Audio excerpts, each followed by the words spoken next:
नमस्कार। AB news खबरको दैनिक अनि पृथक प्रस्तुति एबी न्यूज एट देशमा आजमा यहाँलाई स्वागत छ।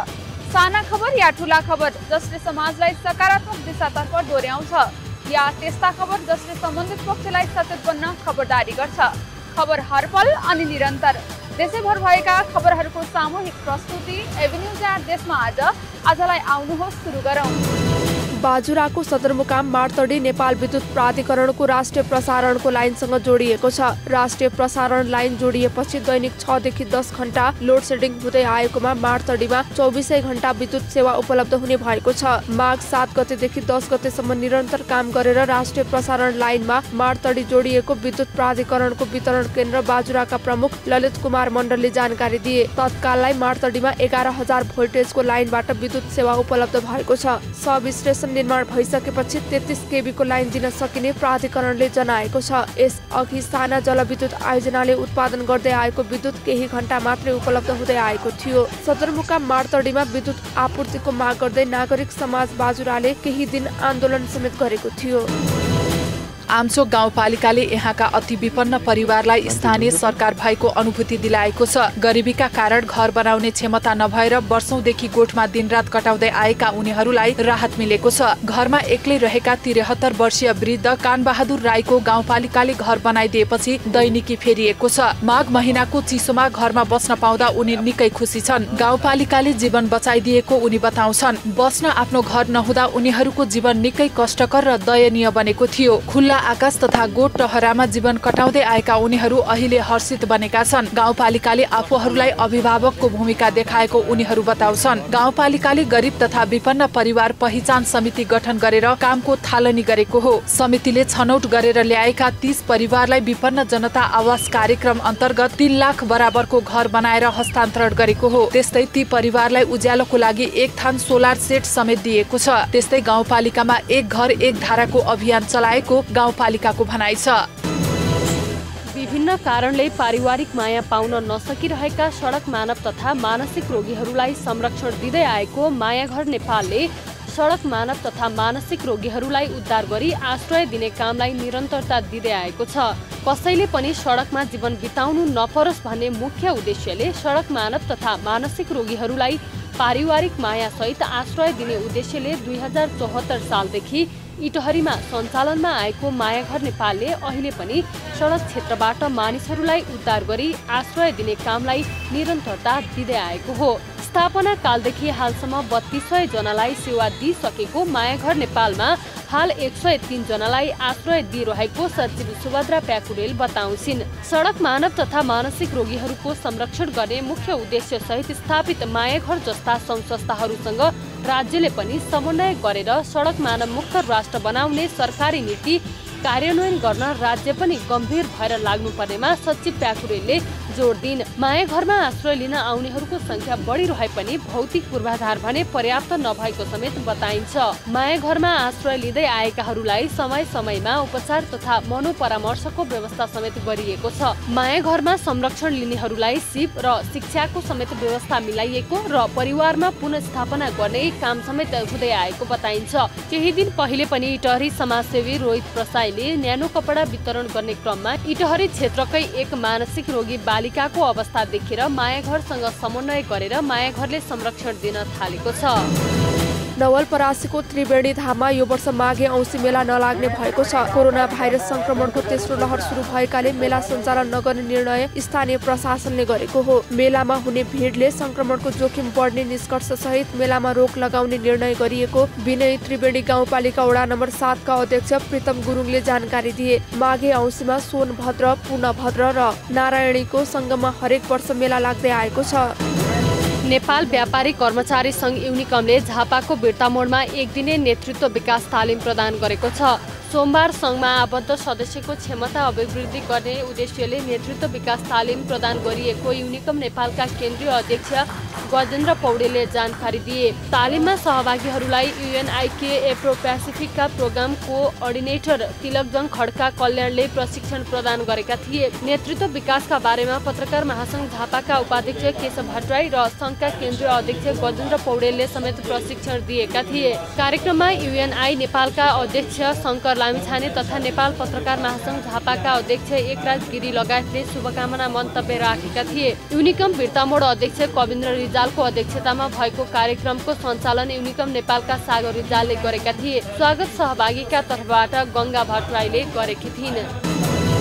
बाँकेको नेपालगञ्ज उपमहानगरपालिकाले साक्षर नगर घोषणाका लागि फागुन मसान्तसम्मको कार्ययोजना बनाई साक्षरता कक्षा सञ्चालन गरेको छ। नेपालगञ्ज उपमहानगरपालिकाका 23 वडाका 15 देखि 60 वर्ष उमेर समूहका झण्डै 15,000 निरक्षर नागरिकलाई 150 कक्षा सञ्चालन गरी साक्षरता अभियानलाई तीव्रता दिएको हो। कोरोना संक्रमणलाई मध्यनजर गर्दै राज्यले तोकेको मापदण्ड अनुसार 25 जनासम्मको एउटा समूह बनाई नेपालगञ्ज उपमहानगरपालिकाले गत पुस 10 गतेबाट 45 दिने कक्षा सञ्चालनमा ल्याएको हो। पिछडिएको समुदायलाई लक्षित गरी नेपालगञ्ज उपमहानगरपालिका वडा नम्बर 22 किङरियन टोलका झण्डै 80% निरक्षर नागरिकलाई साक्षर नागरिक बनाउन लागि नेपालगञ्ज उपमहानगरपालिकाले जनाएको छ। साक्षर नगर घोषणा गर्न विशेष कार्य योजना बनाई यसअघि गरिएको सर्वेक्षण अनुसार 15,000 निरक्षर नागरिकलाई साक्षर बनाउने अभियानमा लागेको प्रमुख प्रशासकीय अधिकृत गुरुदत्त सुवेदी बताउँछन्। उनले नगर क्षेत्रमा 150 कक्षा सञ्चालन गरी निरक्षर नागरिकलाई कम्तीमा लेख्न पढ्न र आफ्नो हस्ताक्षर गर्न सक्ने गरी आगामी फागुन मसान्तसम्म साक्षर नगर घोषणा गर्ने अभियानमा जुटेको बताए।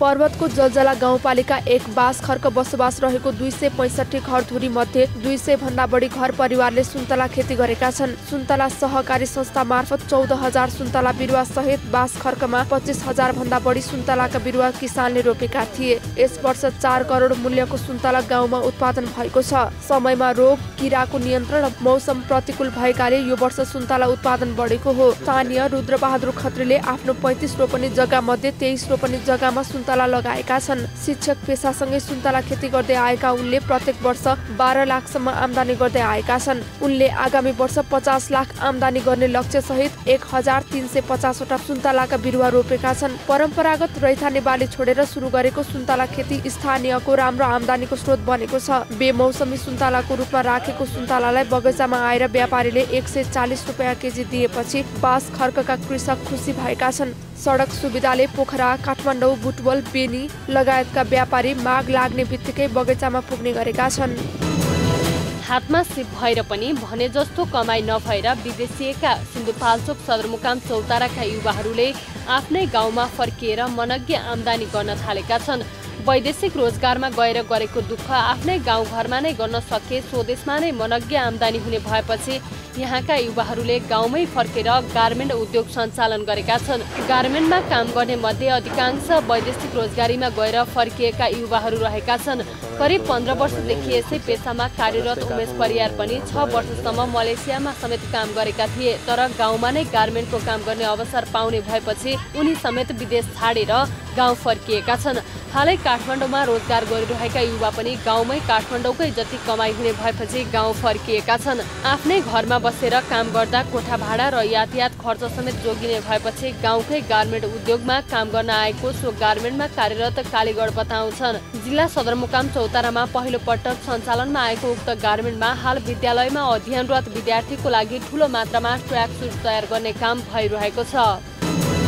सिन्धुलीको कमलामाई नगरपालिका 14 रानीबासका स्थानीय जंगली हात्तीको आक्रमणबाट बच्न रातभर जाग्राम बस्ने गरेका छन्। केही दिन यता रानीबासमा आएको जंगली हात्तीले घर भत्काउने र अन्नबाली नोक्सानी गर्न थालेपछि स्थानीयहरू हात्तीबाट बाली जोगाउन र आफ्नो ज्यान बचाउन राति जाग्राम बस्न थालेका हुन्। हात्तीको त्रासले रातभर जाग्राम बस्ने गरेको स्थानीय शम्भु माझीले बताए। दिनमा हात्ती जंगलतिर जान्छ, बस्तीमा आउँदैन। रात परेपछि बस्तीमा पसेर घर भत्काउने, घरभित्रका अन्नका साथै लगायत गाईको बाली पनि खान्छ। उनले बताए जंगली हात्तीबाट ज्यान जोगाउन कठिन हुँदै गएकाले वन वा स्थानीय तहले ठाउँ ठाउँमा गस्ती मात्रै गरेको भए पनि राहत हुने देखिन्छ। हात्ती पसेको थाहा पाएपछि घर घरमा आगो बाल्ने र थाल ठटाउँदै भगवानको नाम जपेर बस्नु बाहेक अर्को विकल्प नभएको स्थानीय बताउँछन्। हात्तीले सबै घर र अन्नबाली नोक्सानी गरिरहेको छ। हात्तीलाई भगाउन र नोक्सानी हुनबाट रोक्न वन लगायत स्थानीय सरकारले सहयोग गर्नुपर्ने हो, तर केही सहयोग गरेका छैनन्। जंगली हात्तीले रानीबासको लगभग 50 भन्दा बढी घर भत्काएको छ भने 5 बिघा जमिनको गहुँ, 2 बिघा जमिनको आलु लगायत घरमा भण्डार गरी राखेको अन्न क्षति गरेको छ। करिब 1 महिना अगाडि कोसीटप्पु वन्यजन्तु आरक्षणबाट आएका 3 वटा जंगली हात्तीले दुधौली नगरपालिकाको माभिल्लो, पत्रिङ्गा, हर्साही, निमाने लगायतका क्षेत्रको 100औं घरका साथै अन्नबाली नोक्सानी गरेको थियो। झापाको भिरतामोड नगरपालिका 1 स्थित न्यू कञ्चनजङ्घा टोल स्थित कडरिया परिवारमा हुन लागेको श्रीमद् तारतम सागर 108 पारायण तथा श्रीमद् भागवत सप्ताह ज्ञान महायज्ञ स्थगित भएको छ। बढ्दो कोरोनाका कारण हरिप्रसाद कडरिया, गंगादेवी, यशोदा, नेत्र कडरिया लगायतले माघ 11 देखि 17 गतेसम्म आयोजना गर्न लागेको श्रीमद् तारतम सागर 108 पारायण तथा श्रीमद् भागवत सप्ताह ज्ञान महायज्ञ स्थगित भएको हो। कोरोना भाइरस संक्रमणको दर बढ्दै गएपछि स्वास्थ्यलाई ख्याल राखेर सामान्य अवस्था नहुन्जेलसम्मका लागि महायज्ञ स्थगित गरिएको कडरियाले जानकारी दिए। श्रीकृष्ण प्रणामी सेवा समिति नेपालका केन्द्रीय उपाध्यक्ष कृष्ण बजागाई, श्रीकृष्ण प्रणामी युवा परिषद प्रदेश नम्बर 1 का अध्यक्ष अनिल ढुङ्गाना, श्रीकृष्ण प्रणामी धर्मका सन्त भूपाल शास्त्रीजी महाराज लगायतको सहभागिता रहेको थियो। कार्यक्रमको सञ्चालन सद्गुरु श्री देवचन्द्र सदनका सचिव तारा खतिवडाले गरेका थिए। काभ्रेको पनौती नगरपालिका वडा नम्बर 6 गोरखनाथ डाँडामा पञ्चधातुबाट निर्माण गरिएको 9 फिट अग्लो गणेश मूर्ति अनावरण गरिएको छ। स्थानीयको चन्दा सहयोगबाट निर्माण गरिएको मूर्ति मकर मेला पारेर अनावरण गरिएको हो।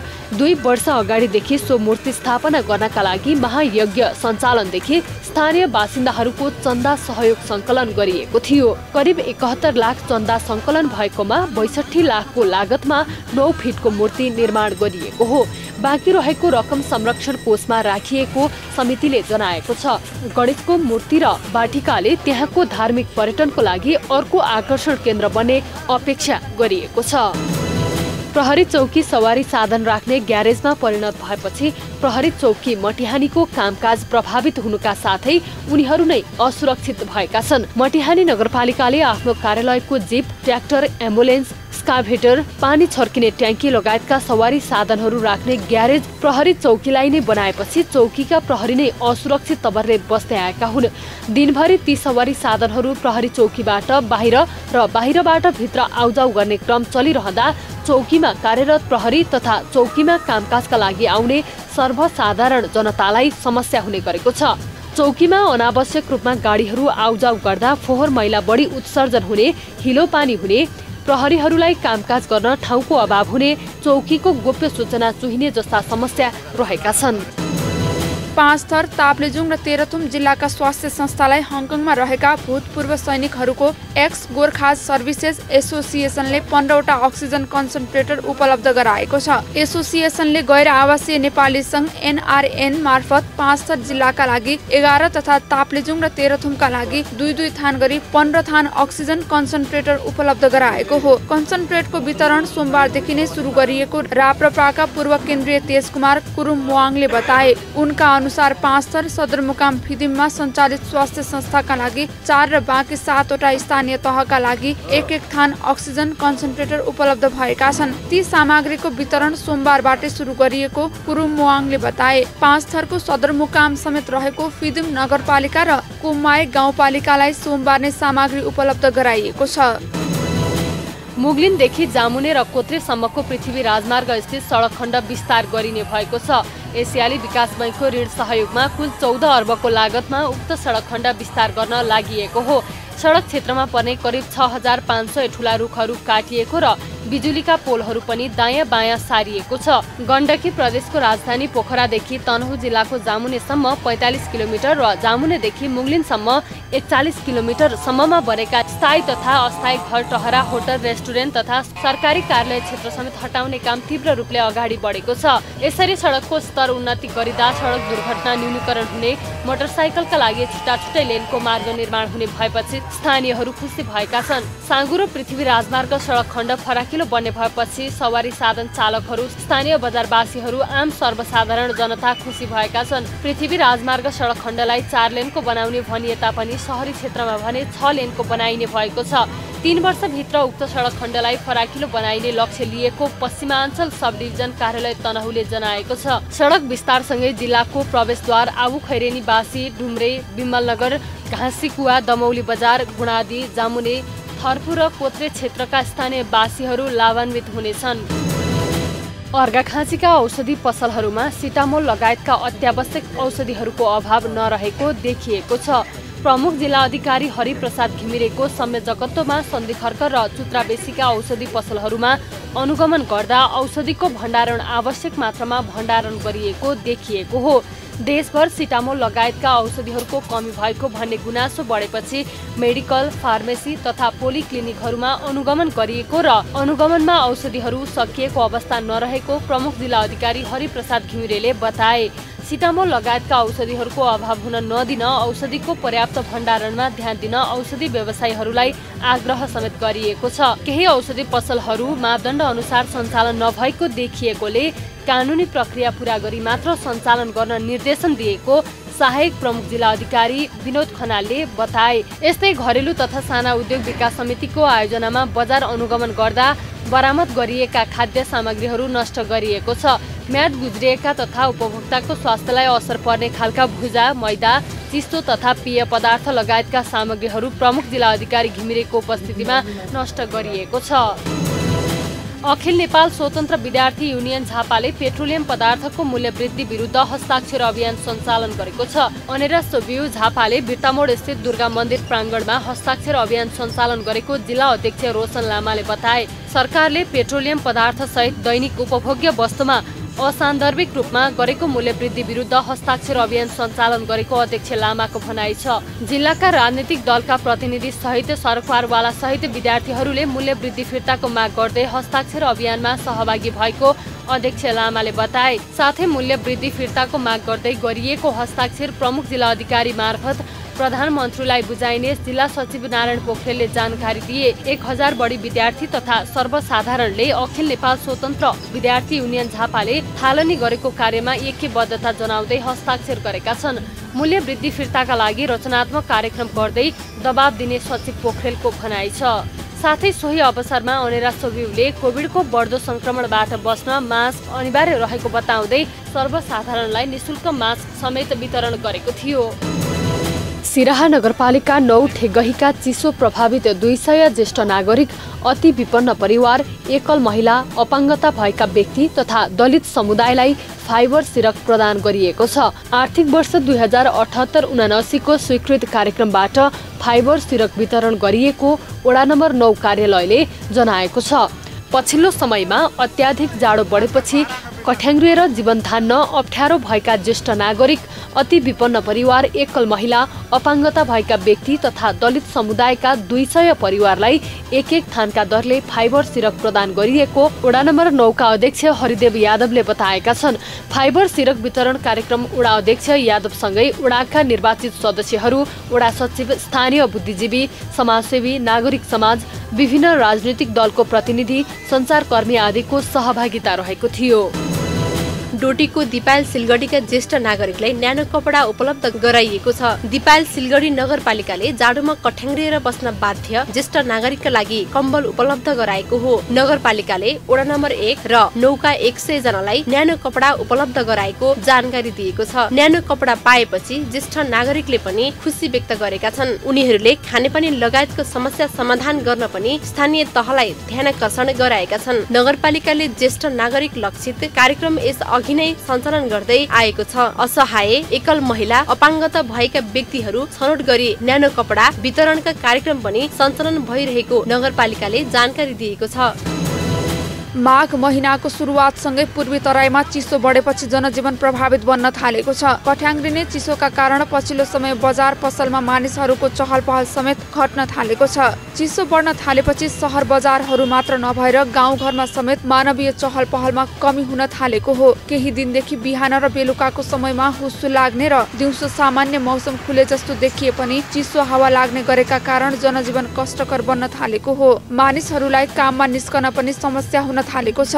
व्यापार गर्दै आएका व्यापारीहरू जाडोका कारण आगो बालेर ताप्न थालेको तथा पसलमा समेत मानिसहरू आउने क्रम घटेको बताउँछन्। इटहरीको मुख्य चोक क्षेत्रमा व्यापार गर्दै आएका व्यापारीहरू बिहानको समयमा आगो तापेर बस्न थालेका छन्। जाडो दिन प्रतिदिन बढ्न थालेपछि मौसमी फ्लू लगायतका मानिसहरूमा स्वास्थ्य समस्या देखा पर्न थालेको छ।